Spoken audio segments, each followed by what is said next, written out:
The royal guards of the Zalaran palace stormed through endless crystal corridors, claws scraping against the floor, voices sharp with panic. The air trembled with alarm chimes as soldiers shouted, "They're gone! The princesses are missing!" The alien queen's twin daughters, Kira and Sira, were not just children. They were heirs to the most powerful throne in 3 sectors.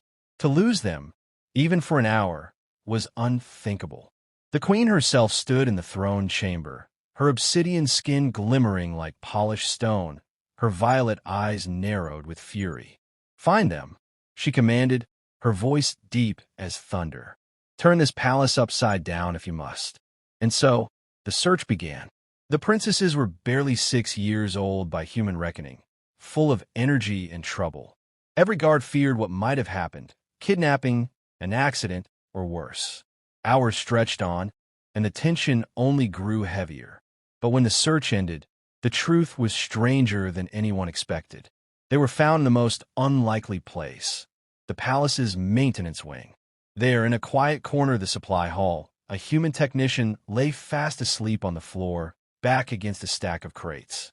His name was Daniel Cole, an engineer brought from Earth to help repair the palace's failing energy systems.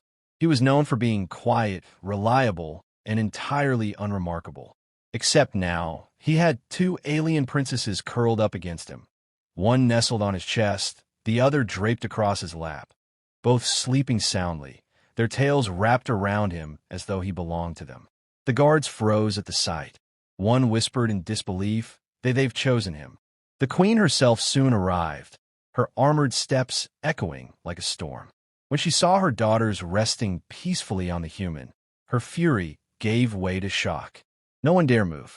Daniel blinked awake, confused at the circle of weapons pointed at him. Good morning?" He muttered groggily, careful not to disturb the 2 little girls snoozing against him. The princesses stirred, their soft chittering voices rising. Kira blinked up at her mother, rubbing her silver-speckled eyes.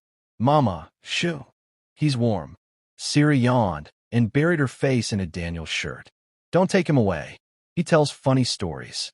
The entire court gasped. No alien, no matter their rank or training, had ever managed to calm the princesses.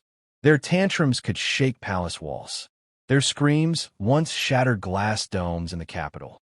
Every caretaker failed within days. Yet here they were, peaceful, safe, and utterly content, wrapped around a human nobody. The queen's eyes narrowed. "Explain," she demanded. Daniel raised both hands nervously. "I didn't kidnap them, if that's what you're thinking. I was fixing the comlet lines when they found me. They asked me about Earth, so I told them stories. Bedtime stories, I guess. Next thing I knew, they climbed on me and fell asleep. That's all."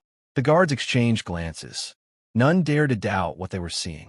The queen approached, her towering form casting Daniel in shadow.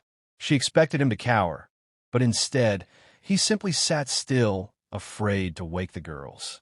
His hands rested gently on their backs, protective in a way that was both instinctive and honest. Something in the queen's expression softened. Her people believed humans were frail, unremarkable creatures, useful for menial tasks, nothing more. Yet this man had done what no elite tutor, no battle-hardened guard, no alien nursemaid could. He had earned her daughter's trust. Kira stirred again and whispered sleepily, "Can he stay, Mama?" Sira added, "He makes us feel safe." The queen exhaled slowly, a sound between relief and surrender. "Rise, human," she said at last. Daniel carefully adjusted the girls, letting them cling to him as he stood. He half expected chains or exile. Instead, the queen declared, "From this day, you will serve not as a mechanic, but as guardian to my daughters. Their peace is your responsibility."